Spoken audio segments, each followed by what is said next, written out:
Saya rasa memang kebanyakan ibu memang macam gitu dia punya keadaan dia lah. Untuk membesarkan anak tu maknanya dia kena korbankan masa tu. Dan sampaikan dia sendiri tu macam tak apa, janji yang penting-penting ni lepaskan dulu. Saya sebagai suri rumah, jadi masa saya memang banyak tumpuan untuk anak dan kadang-kadang sampai saya lupa untuk me time saya sendiri. Kita kena sayangi diri kita seperti sebelum berkahwin.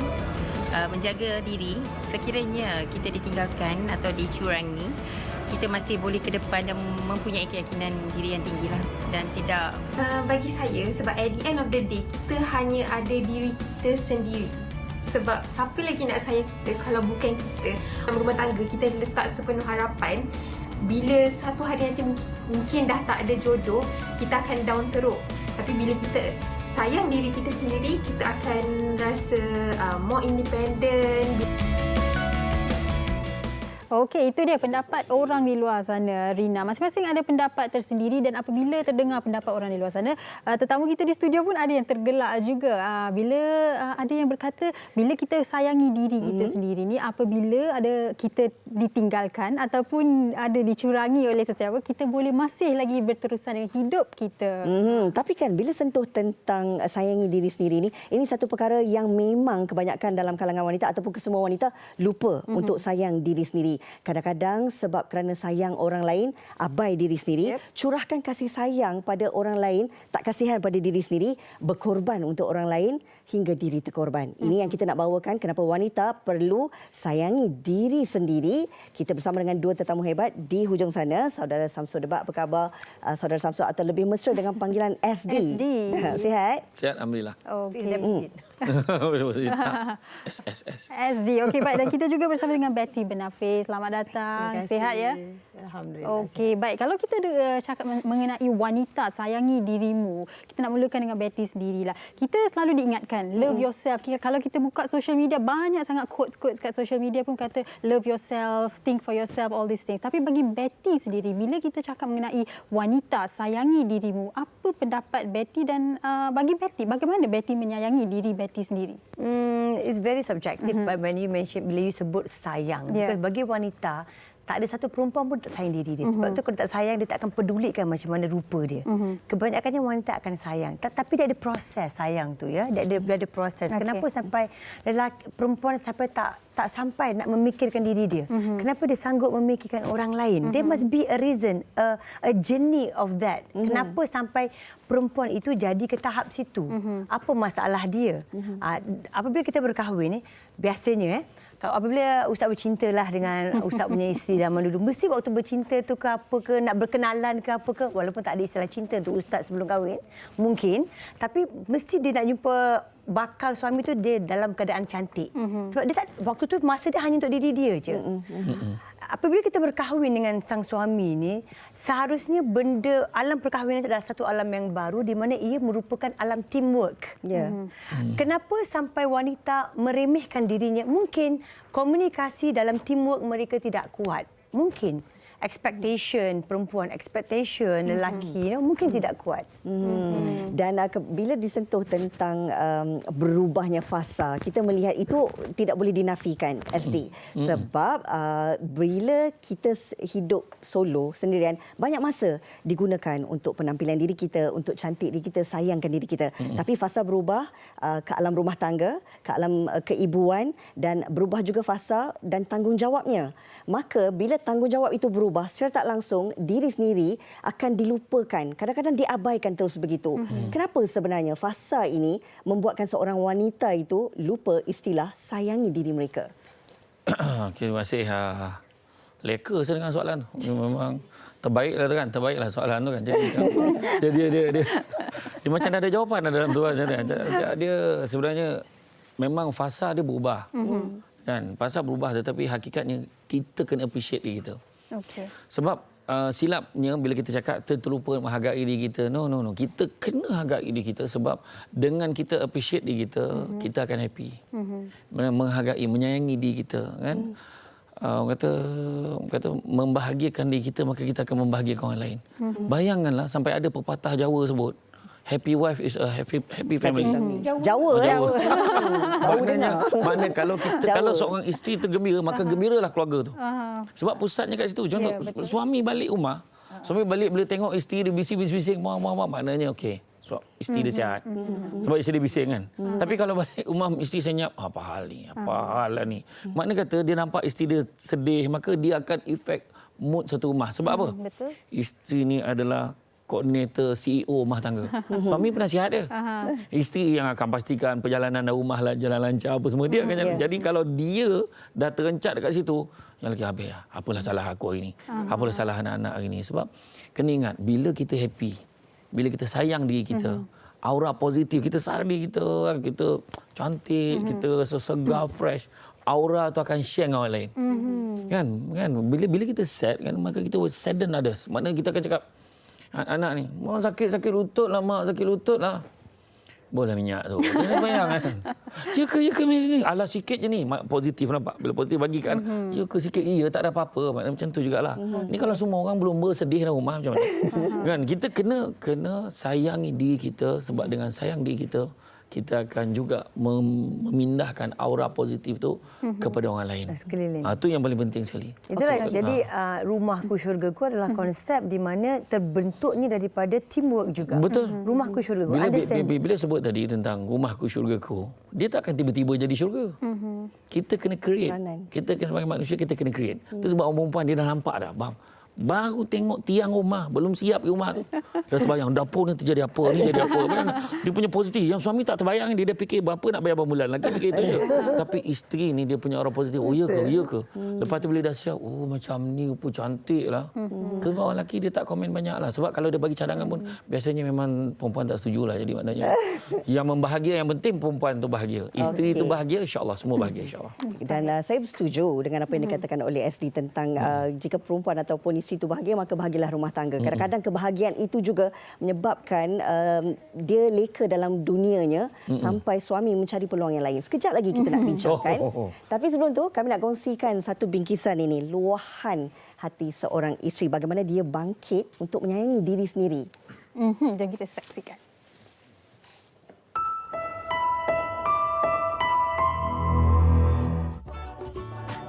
Sayang suami dan anak lebih dari sayang diri sendiri. Itu pengalaman yang dilalui oleh Zuri Asikim Zulkifli, 51 tahun. Kisahnya tular apabila dia berkongsi kisah bagaimana dirinya sentiasa menjadi yang terakhir dengan meletakkan suami dan anak-anak sebagai keutamaan melebihi segalanya agar keluarga kelihatan sempurna. Saya mula macam bila saya tengok gambar-gambar saya dah jadi gemuk dan sebagainya kan. Saya dapati saya dah jadi orang lain. Jadi saya dah tersedar dan saya cuba perbaiki diri saya. Sebab wanita banyak yang apabila berkahwin dah lupa nak menjaga diri. Itu juga adalah salah satu sebab kenapa saya buat penulisan di media sosial, kerana nak memberi kesedaran kepada wanita-wanita di luar. Meskipun dibesarkan dalam keluarga yang mementingkan penampilan diri sejak dari kecil, namun apabila sudah berkeluarga, semuanya berubah sedikit demi sedikit kerana keutamaannya adalah meletakkan suami sebagai yang pertama. Pengurusan anak sahaja menjadi perkara yang berterus-terusan. Jadi kita terlupa. Apabila saya telah berpisah, saya punya lebih banyak ruang untuk diri saya. Tak perlu lagi bangun awal pagi dan persiapkan diri untuk orang lain. Sanggup melepaskan kerjayanya demi memberi perhatian sepenuhnya kepada rumah tangga yang dibina, namun nasib tidak menjebelahinya apabila dia terpaksa berpisah bersama bekas suami selepas 20 tahun melayari alam perkahwinan. Bayangkan daripada awal pagi, dini hari menguruskan anak sekolah, anak yang masih kecil sehingga akhirnya lupa untuk menguruskan diri dan terlupa bahawa kecantikan dan penjagaan diri itu adalah penting sebelum kita sayangi suami dan anak-anak. Kalau kita tidak memiliki sayang, kita tak boleh memberi sayang. Kita tak memiliki cinta, kita tak boleh memberikan cinta. Tapi banyak wanita yang tak perasan tu.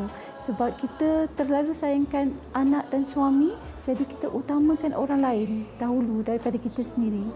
Belajar dari pengalaman dan kisah silam membuatkan Zuri Asikim kini lebih menghargai diri dengan belajar dan mengajak wanita untuk terus menyayangi diri sendiri. Baik, itu kisah seorang yang telah mengalami kisah hidup sebenar beliau, telah bangkit semula dan boleh dikatakan kuat semangat lah kan Rina. Tapi kan nak berbalik pada apa yang SD katakan tadi, yang di mana apabila kita melalui beberapa fasa sebagai wanita, kita kadang-kadang lupa untuk membahagiakan diri sendiri. Kita harus appreciate tadi SD katakan. Jadi Betty, dalam pandangan Betty, mengapa seorang wanita yang melalui fasa-fasa ini kurang ataupun melupakan diri mereka sendiri? Okey. I faham tu sebab topik ni sangat dekat dengan diri I ya. Sebab kalau bagi mereka yang kenal, Betty seorang yang menjaga look sebelum kahwin dan sebagainya. Kenapa sampai lepas tu kami leka dan tak fikir tentang diri. Pada waktu tu kita fikirkan adalah suami, macam mana tadi video tu cakap, suami adalah prioriti kita. Okey, apabila kita berkahwin, kita tutup semua aktiviti biasa kita. Kita dah tak kontak kawan-kawan. So our life is changing drastically. Bila kehidupan kita berubah serta-merta, automatik dia efek kepada psikologi kita, di mana kita tak get inspired. Okay. We didn't get inspired to be beautiful. We have no reason to be good, you know. So bila kita ada dalam fasa perubahan rumah tangga, kita menghormati suami dan kita fikir suami is segalanya dalam hidup kita. Walhal bagi suami, dia fikir ini monotonous, benda yang boring. Kita akan jadi seorang yang pasif apabila kita tidak ada colours in our life. That's why I punya pendapat Ustaz ya, apabila kita walaupun kita sudah berkahwin, kita kena kekalkan masa kita dengan adanya sahabat. Sahabat yang baik, sahabat yang disetujui oleh suami kita, di mana dengan sahabat itu kita boleh mendapatkan inspiration dari segi pemikiran, dari segi look, dari segi penampilan. Kita ada rasa untuk sentiasa cantik, ada masa untuk diri kita bersama teman. So kita tak ada banyak expectation suami. Itulah istilah yang you kata suami curang. Bagi saya tak ada pun pemahaman tentang suami curang. Bagi saya suami itu berubah mungkin sebab kita membosankan. Mungkin sebab kita tak ada colour dalam hidup kita. Mungkin kita macam cerita Shahrizad, 1001 Malam punya cerita. Kenapa sampai Sultan itu tidak membunuh Shahrizad, princess dia yang terakhir itu? Kenapa? Sebab dia merasakan hidup perempuan itu sangat interesting. Every day Sultan tu learn from new things. Tapi macam mana dia dapat benda yang baru untuk diceritakan kepada Sultan sampai dia tak bosan dengan dia? Okey. Apa yang Betty kongsikan kerana wanita ni sendiri yang mungkin lupa dan mewujudkan satu suasana yang bosan dalam rumah tangga itu sendiri. Kita tidak mahu situasi ini. Betty sentuh tadi, perkataannya leka. Leka dengan kehidupan yang ada ini, tanggungjawab yang ada sampai lupa untuk diri sendiri. Sebelum perkara jadi terlambat, apa sebenarnya yang perlu kita sedarkan kepada wanita? Solution. Dalam hal ni dia bukan leka. Dia mungkin itulah macam kata tadi kan, yang Betty sebut tadi, nakkan kita macam cerita kisah Shahrizad tadi kan, hari-hari ada benda baru. Sebenarnya benda-benda baru ni dia takkan datang dengan sendiri. Kita buat benda yang sama setiap hari dan mengharapkan hasil berbeza. Macam mana? Kita buat sama-sama, lepas tu takkan bosan dengan I kan. Apa yang kurang dengan I? Dia bukan masalah kurang. Ceritanya sekarang ni, baik suami, baik isteri, teamwork tu kita kena create suasana tu. Timbul bukan seorang isteri saja. Bukan isteri saja. Suami pun kena main peranan. Bila balik dia tengok isteri dia bahagia, okey, hari ni abang ada berita baik. Apa dia? Hari ni makan luar, punya seronok lah kan. Mana tiba kan makan. Asyik makan kat restoran, makan luar tu dah tahu dah restoran yang sama. So isteri pun tak nak. Jadi mak dia kata dia dah ada dah cara dia. Isteri pula, itu yang kadang orang perempuan tukar cadar baru. Tiba-tiba lain, apalah ada bunga pula saja bagi abang rasa feeling sikit kan. Letak lilin dekat air. Bahal bakar pula umat dia contoh mana kata. Ada dia punya benda kadang lepas tu bincang. Dia dua perkara lah, expectation satu, communication satu. Bincang bang. Aktiviti Datuk pula. Aktiviti Ustaz. Dalam perbincangan tu bang, cuba cakap saya ada kurang apa-apa. Tak ada lah. Abang okey, happy. Hari-hari abang tak sabar nak balik rumah. Tapi maaf kalau saya mencelah. Mungkin kerana budaya masyarakat kita juga yang ada sifat pemalu itu. Tambah lagi dah ada anak yang besar-besar. Perkara itu mungkin sukar untuk dilakukan. Kita kena ingat. Dalam Stephen R. Covey kata, setiap manusia tidak ada rock tau. Rock ni ada peranan dia. Pertama, peranan dia sebagai hamba Allah. Kedua, peranan dia sebagai isteri. Peranan dia sebagai seorang ibu. Peranan dia sebagai seorang kawan. Kata ada sahabat-sahabat dia. peranan dia sebagai seorang ahli masyarakat, itu sebab dia bercampur dengan masyarakat. Peranan dia sebagai seorang warga sekolah, maknanya dia bersama sekolah anak-anak dia. Maknanya percampuran ni, benda ni, peranan-peranan ni sebenarnya warna yang dah ada. Cuma kadang-kadang kita tak apalah, aku tak ada masa. Yang ni tak apalah, yang ni biarlah. Yang tu pandai-pandai. Akhirnya kita yang let go diri kita daripada benda tu. Kita ada peluang benda tu ada. Dengan suami tu, kenapa kita nak pandang dia sebagai suami? Kenapa tak pandang suami ni sebagai best friend, kekasih kita? Kekasih, bercinta. Bang, rindu sangat kat abang. Cakaplah. Ni bila cakap yang ni abang rindu kat abang. Kau ni buang tabiat kan? Dia bukan buang tabiat, tapi buang tabiat lama nak ganti dengan tabiat baru yang lebih baik. Itu sebenarnya. Setuju. Baik, itu kalau bagi mereka yang sudah berpasangan, ingin orang kata dengan support suami dan sebagainya. Tapi kalau mereka yang belum tiada pasangan, tapi sebagai wanita, bukankah dari dalam itu sendiri inisiatif itu sepatutnya ada untuk sayang diri saya, untuk buat segala ni untuk diri saya. Betis ni mungkin Betty boleh kongsikan. Sepatutnya itu benda tu perlu datang dari dalam kan, walaupun tidak ada sesiapa untuk mendorong kita dari luar tu. Itulah datangnya apabila kita ni memerlukan surrounding yang positif. Diri kita ni kena sentiasa diingatkan, motivated. Manusia dia asal daripada perkataan bahasa Arab nasa. Nasayansi nasayansi itu maksud dia pelupa. Apabila kita ni leka, lupa sebab tu kita kena bawa diri kita ke hala situ, ke hala yang mana boleh inspired kita, memotivasikan diri kita. Tak percaya senggita pun akan ada satu hari waktu down, mesti ada. Mesti ada. Jadi kita ni kena sentiasa pick environment yang positif, pick friend yang boleh inspire you to become a better person, and then pick berita yang sampai ke telinga, berita yang baik, bukan berita gosip, bukan berita memburukkan. Sebab apabila kamu membenarkan anasir buruk, negatif datang, dia akan masuk ke dalam hati, terus dia ke minda dan dia terus ke tubuh. Itu yang tubuh jadi hancur. Betul ke Ustaz? Saya tak sempat salin tu tadi. Ustaz ni. Jadi betul Ustaz ya? Betul. Salah bagi tahu. Boleh salah. teruskan. Okey. Tapi kan sebenarnya kalau kita lihat, bila kita cuba untuk positifkan, untuk cari aura yang positif, apa yang disentuh sebentar tadi, mungkin ada yang akan melihat bahawa kita ni lebih pentingkan diri kita sendiri. Salahkah sebenarnya? Tak, dalam hal ini sebenarnya itu yang disebut oleh Betty tadi. Saya ambil balik poin dia kata surrounding. Sebenarnya surrounding ni juga kita boleh sebut sebagai double S. Support system. Support system penting. Kadang-kadang bila kita kata kita buat semua, bukannya kita buat untuk diri kita je. Kita, anak kita, suami kita, keluarga kita, kawan-kawan kita, masyarakat kita. So kita fikir, hari ni aku dah tolong suami aku, hari ni aku dah tolong anak aku. Oh, masyarakat aku belum lagi fikir. Kat mana? Oh, ada program satu, aku mesti buat betul-betul. Kenduri kita pergi join. Ada parti hari jadi anak tu, kita pun join. So kita bantu. Tak apa, aku tolong. Apa kau mesin ambil suhu tu dah ada belum? Tak apa, bagi aku bawa benda tu. Dia nampak kita punya penyertaan kita. So dalam hal ni support system penting. Sebab kadang-kadang ingat nak cantik-cantik lah sikit. Lepas tu sebenarnya tak payahlah. Macam tu sudahlah. Kau buat macam mana pun takat tu je. Kadang ada support system macam tu menyebabkan perempuan jadi lemah semangat. Tapi kita pun kena kuat tau. Kena cari yang positif. Maknanya memang mesti ada yang buat kita merasa down. Macam kawan tadi, dia boleh pilih. Kawan ni tak support, cek kawan yang support. Sampai jumpa. Suami tak boleh cari. Itu je satu. Suami ni pun kena betulkan dia punya tune dia. Jadi kadang-kadang ada suami tu yang abang dah booking dengan spa muslimah tu. Petang dia pergi. Abang tengok kusut sangat tu pergi. Ya ke bang? Pergi. Bertuah betul dapat suami macam tu. Bertuah tapi tak sangat bertuah. Tak macam tu. Jadi kalau isteri macam tu kan, dia rasa appreciated kan. Dia kata, oh, ya Allah, bang betul ke ni bang? Ya pergilah. Abang dah bayar ke? Tak, belum lagi. Yang itu pun tak support kamu tu. Dia hanya booking aja kan. Tapi saya tetap percaya orang di luar sana, Rina kita mesti ada lelaki yang langsung tak peduli, yang memang tak ada support system dengan isteri. Tapi isteri kat luar sana jangan sampai putus harapan. Di mana kita still boleh dapat support system daripada siapa? Daripada teman-teman, sahabat-sahabat kita. Kita kena fikir yang terbaik untuk kita. Kita kena ada love. Apabila kita ada banyak love, Ustaz, automatik kita akan membawa positif aura positif kepada anak-anak kita, kepada kehidupan kita, kepada kerja kita dan sebagainya. So jangan give up untuk mencari aura positif. Tapi pada suami saya pesan saya pesan pada suami. Tolonglah jangan benarkan kasih tu balik arah. Maksudnya macam isteri tu dah tengok dengan suami aku ni tak payahlah. Pergi kat orang lain. Jadi sudahnya jadi suami tu tak penting tau. Suami kena main peranan supaya isteri tu rasa diri dihargai. Sebab percaya cakap saya, bila isteri kita bahagia, semua orang bahagia. Okey, saya suka tu. Bila isteri bahagia, semua orang bahagia. Dan satu lagi daripada Betty, jangan putus harapan.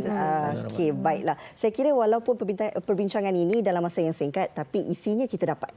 Apapun terima kasih kita nak ucapkan kepada Betty Banafi dan juga kepada saudara Samsul Debat. SD kita hari ini berkongsi pelbagai sebenarnya input untuk memberikan satu pendorong lah, penguat semangat wanita ni mulai hari ini, walau sayang macam mana pun, sayang dulu diri sendiri. Rina, sayangi diri Rina? Sayang sangat. Saya tu sayang sangat. Baik, terima kasih sekali lagi. Terima kasih banyak-banyak. Apa pun kita akan berehat sebentar. Kembali selepas ni bersama dengan FML.